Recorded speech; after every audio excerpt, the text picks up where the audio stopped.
Les amis, dans ce nouveau podcast, j'aimerais vous partager l'expérience que peut vivre un trader débutant à ses débuts, c'est-à-dire que quand il va commencer le trading, et tout simplement, nous allons voir un peu quel ressenti il peut avoir et comment essayer de gérer les choses. Donc, en fait, euh, j'aimerais parler tout simplement du principe de est-ce qu'il faudrait trader sur un compte démo ou est-ce qu'il faudrait commencer directement en compte réel. Donc, qu'est-ce qu'un compte démo déjà, hein? Le mode démo est, comme son nom l'indique, un compte avec de l'argent virtuel. Il permet de faire pratiquement la même chose que sur un compte réel. Voilà, la seule différence étant bien sûr que votre ordre ne peut pas être pris en compte dans le carnet d'ordre. Il ne sera pas donc exécuté. La plateforme va faire comme si vous l'aviez fait, mais au final, vous n'allez ni gagner ni perdre quoi que ce soit. Donc, il faut bien comprendre ce principe. Donc, quelle est l'utilité de ce mode si je ne gagne pas d'argent? Pour moi, le mode démo est un mode idéal pour appréhender le fonctionnement d'une plateforme que l'on ne connaît pas. Voilà. Cela permet de s'entraîner à passer un ordre stop, limité ou à la plage de déclenchement. De cette façon, nous n'hésitons pas avec ces détails techniques quand viendra le moment de passer un ordre réel. Voilà, ça va vraiment devenir, comme je disais, une habitude à force de répétition.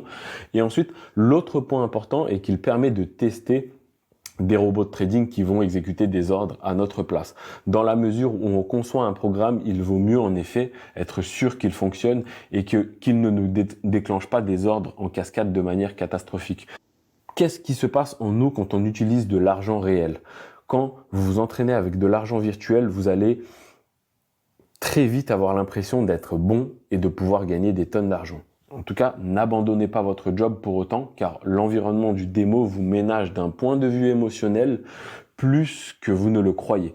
Si vous perdez de l'argent, même de grosses sommes, ce n'est pas grave. Au mieux, vous vous en foutez et au pire, vous pouvez remettre de l'argent virtuel sur le compte. Mais à partir du moment où vous jouez votre propre argent, les choses vont changer et c'est un monde nouveau qui va s'ouvrir à vous. Vous allez découvrir une émotion négative en vous, qui est la peur. Je ne parle pas d'une inquiétude, mais d'une réelle peur du genre de celle capable de vous faire perdre tout sens rationnel. Cela arrive même aux personnes qui sont d'habitude stables émotionnellement. Ne vous autoflagellez pas donc pour cela.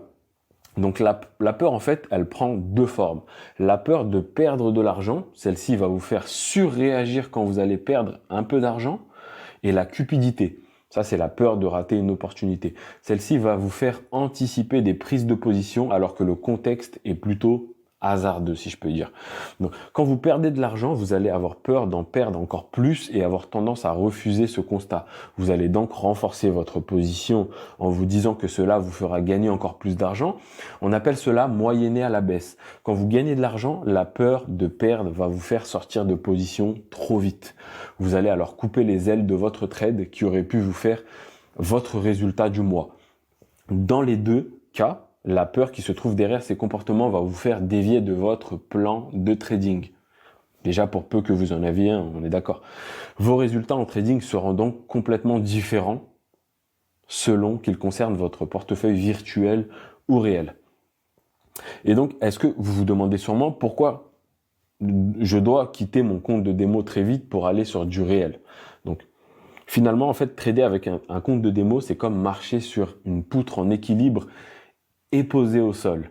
Alors que le trader en réel, c'est faire la même chose, mais avec une poutre posée entre deux toits d'immeuble. Si le geste technique est le même, le risque et le contexte font que la tâche est immensément plus compliquée à réaliser. J'espère que vous comprenez bien ce processus. Évitez donc de vous enfermer avec un compte démo, comme de nombreuses personnes le mentionnent dans les forums, entre guillemets. Elles se vendent de très bons résultats, et c'est vrai que c'est bluffant, mais cela n'a aucune valeur car aucun argent n'a été réellement gagné. C'est comme un simple jeu vidéo.